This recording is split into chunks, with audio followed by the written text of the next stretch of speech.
En mitad del siglo XX llegó a La Mancha. Nació en un pueblo de Ciudad Real, en Tomelloso. Ha vivido más de 30 años en Nueva York. Es catedrático retirado de la City University of New York. Dionisio Cañas ha sido pasajero de la Estación Azul como poeta y hoy está aquí para presentarnos un proyecto original, innovador, optimista que nos ha conquistado. Se titula El gran poema de nadie.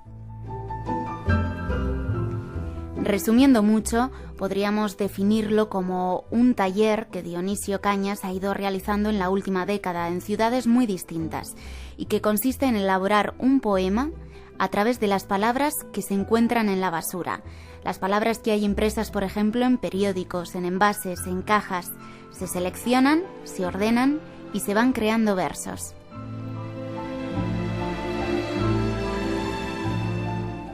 En definitiva, hablamos de extraer poesía de los escombros, que no es poco.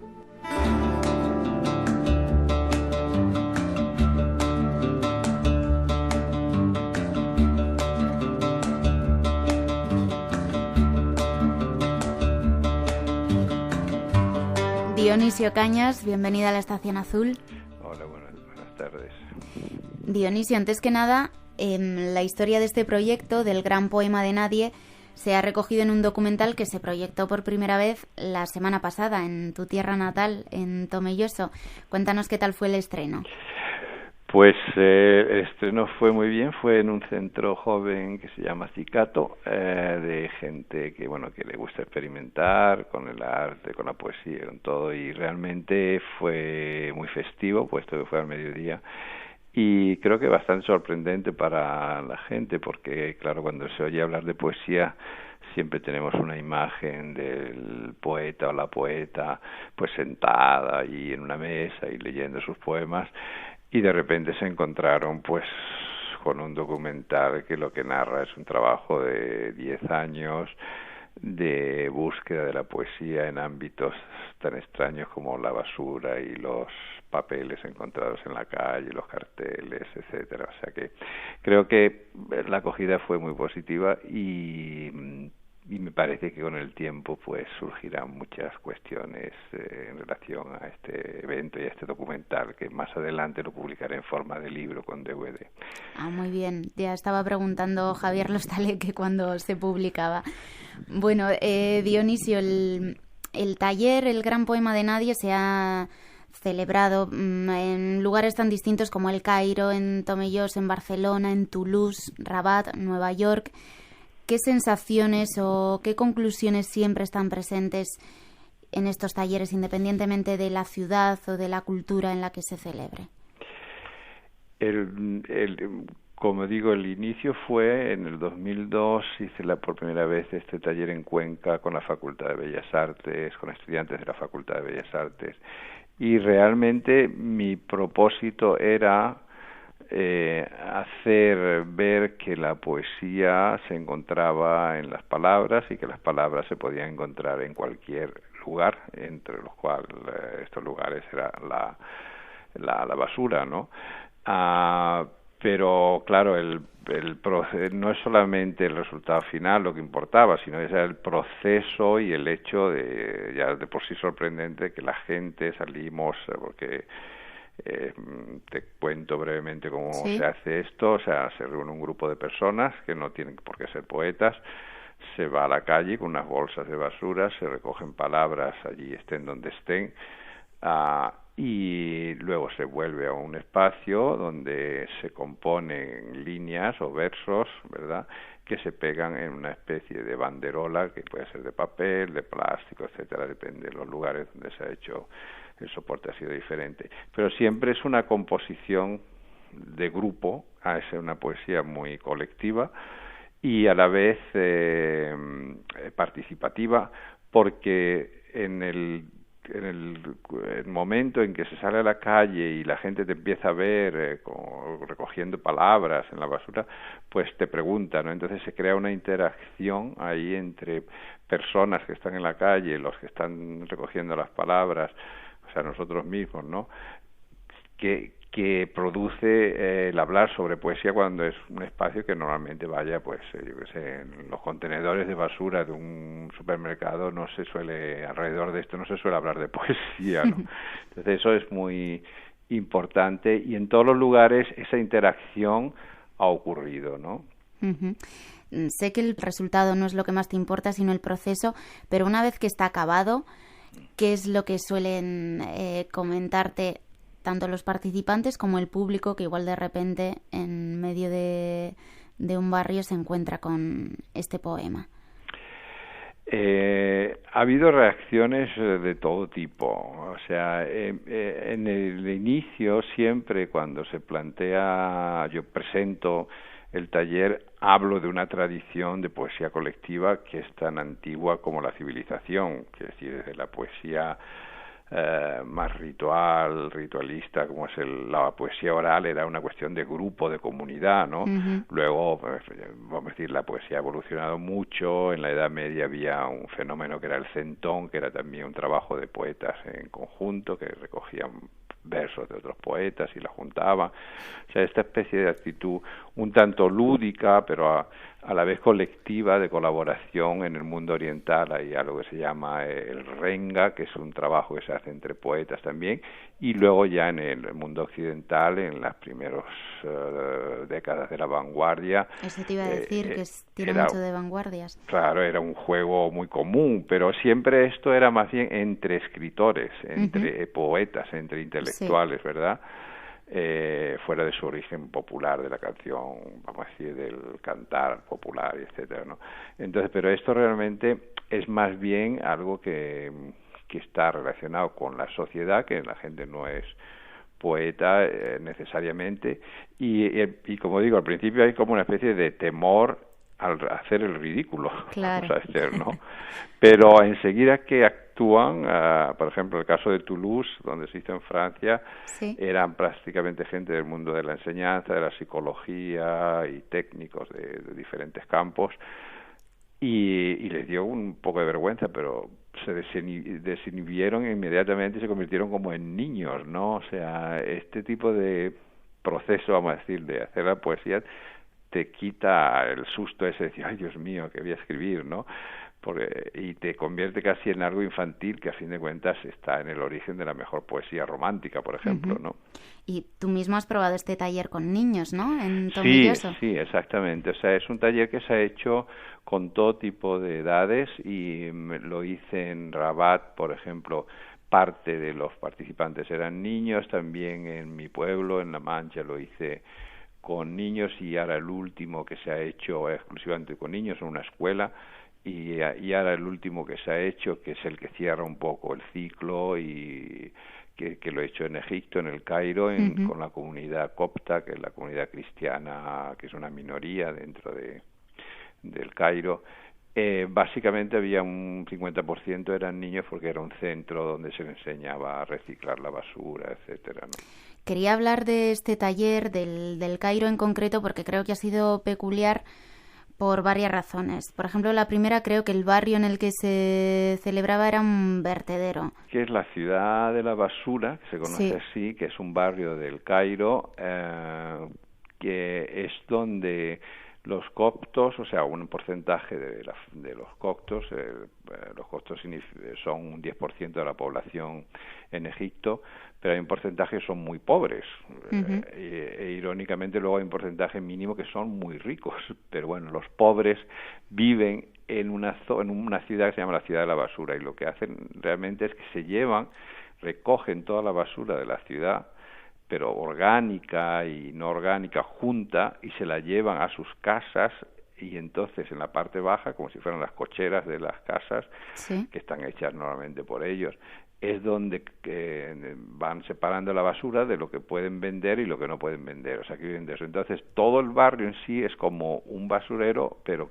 en el cual viven con la mayor dignidad del mundo. Eso es su trabajo de ellos, su forma de vivir. La gente tiene sus tiendas y están sus lugares para tomar té y todo eso, o sea que es una mezcla de basura y de vida social muy normal para ellos, Ujú. Cuando uno viene de fuera, pues les choca un poco, ¿no? Sí, pero realmente fue una experiencia, para mí fue la experiencia más intensa y a la vez más triste, ¿no? Porque era ver unas personas que parecía que su destino único era el vivir de la basura.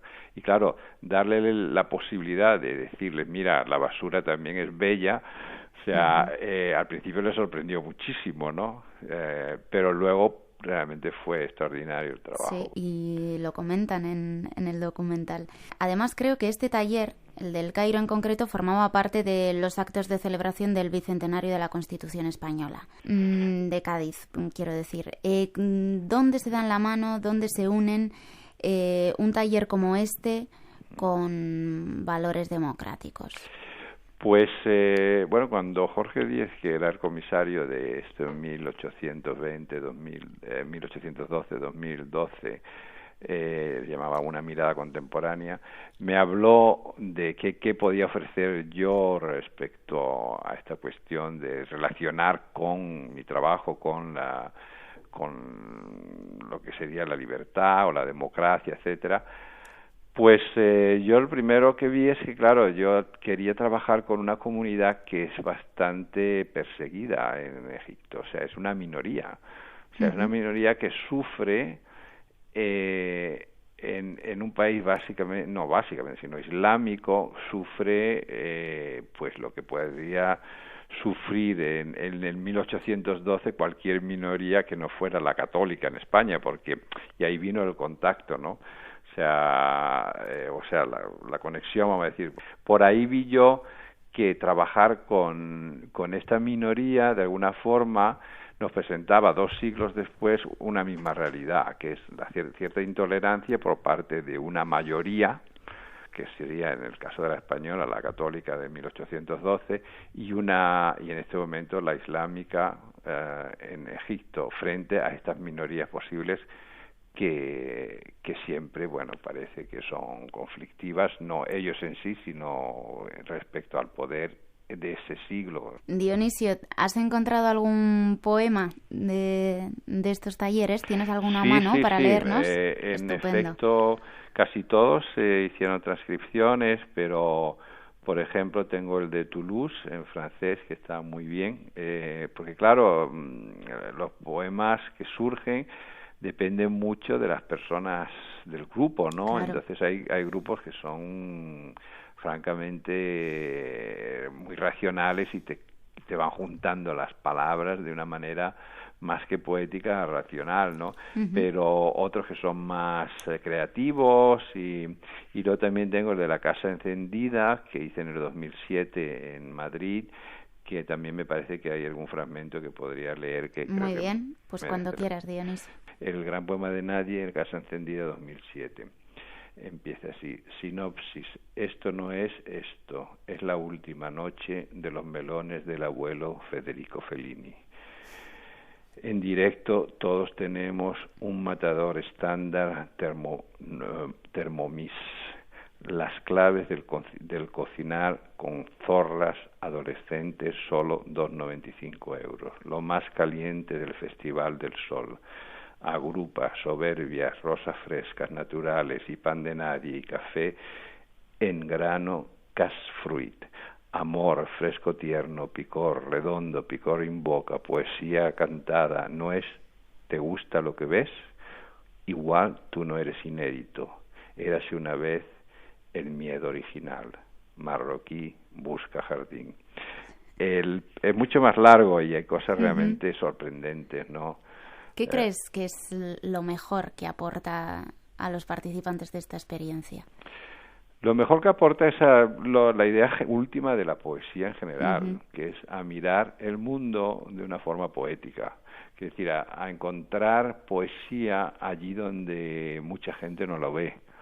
En este caso, en la basura, o sea, en las palabras que están ahí tiradas, abandonadas, impresas en esto, pues en cartones, en recipientes de consumo que reciclarlo de alguna forma, pues la poesía a fin de cuentas lo que hace es reciclar las palabras de los otros y las palabras y hacerlas nuestras, ¿verdad? Y convertirlas en otro producto de consumo, que es el poema, ¿no? A fin de cuentas, consumir poesía y consumir melocotones, pues puede ser muy semejante, ¿no? Entonces, la gente aprende a mirar y a ver en su alrededor. Vosotros sabéis que estamos rodeados de lenguaje, o sea, si uno mira, hay lenguaje por todas partes, o sea, es una invasión general. Entonces, si esa invasión que tenemos diaria y que es una agresividad tremenda, la del lenguaje de la publicidad, de los envases, de todo, podemos sacar algo poético, pues cada uno lo puede usar como quiera en sus propios poemas o en este caso en el trabajo colectivo. Entonces yo creo que es eso, es enseñar a mirar con la belleza o la posibilidad poética que hay en el lenguaje que nos rodea. Dionisio, para todos los oyentes de La Estación Azul que quieran saber más sobre el gran poema de Nadie, además de tu web, ¿dónde vamos a poder ver ese documental o cuándo vamos a poder leer algunos de los textos de estos talleres? Pues sí, pues mira, en YouTube, donde están casi todos mis vídeos, hay varios. O sea, el vídeo general, que ha sido el que se presentó aquí en Cicato, en el centro de Tomelloso, todavía no está colgado, pero en el futuro muy inmediato se verá se lo publicaré como libro con un DVD con toda la experiencia que ha significado estos 10 años de trabajo y ya también de alguna manera con el formato para que cualquier persona que le interese lo haga. Y luego ahora en Nueva York, el 14 de septiembre, en un festival de arte y poesía, se va a presentar por primera vez subtitulado el que hice en Egipto y también lo pondré en YouTube. Muy bien, pues estaremos atentos. Y antes de irte, Dionisio, ¿cómo va esa obra reunida? Diálogos, del año 72, que creo que fue el año en el que aterrizaste en Nueva York, a 2012. Pues sí, estoy trabajando en ello y estoy escogiendo textos y creo que es una forma de revisar todo mi trabajo de unos 40 años para empezar quizás otra nueva etapa de mi vida, que ya ha empezado, puesto que ahora estoy más involucrado en el mundo árabe y en la poesía árabe y eso. Pero bueno, yo creo que esos 11 volúmenes, que es mi idea, empezarán a verse pues a partir del año próximo, puesto que estoy trabajando en ellos ya. Pues Dionisio Cañas, muchísimas gracias por haber estado con nosotros. Pues gracias a vosotros y gracias siempre. Esto es La Estación Azul, que es un gran programa. Muchas gracias. Adiós. Con la basura de todos haremos el gran poema.